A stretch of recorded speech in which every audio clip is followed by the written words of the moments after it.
మోదీ తండ్రి ప్రధానమంత్రి కాదు, ఏ వారసత్వం లేకుండానే దేశ ప్రధానిగా ఎదిగాడు. ఇందిరా నెహ్రూ కూతురు కాకపోయి ఉంటే ఇందిరాగాంధీది వారసత్వ అదృష్టం. మోదీది చాయ్వాలా నుంచి ప్రపంచ నాయకుడిగా ఎదిగిన స్వయం కృషి. ఇందిరా ఎమర్జెన్సీ విధించకపోయి ఉంటే అన్ని రోజులు పదవిలో ఉండగలిగేదా?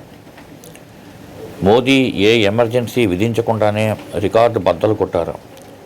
Next number నెహ్రూదే. గాంధీ వారసత్వాన్ని అడ్డుపెట్టుకుని వల్లభాయ్ పటేల్ను అణగదొక్కి నెహ్రూ ప్రధాని అయ్యారు.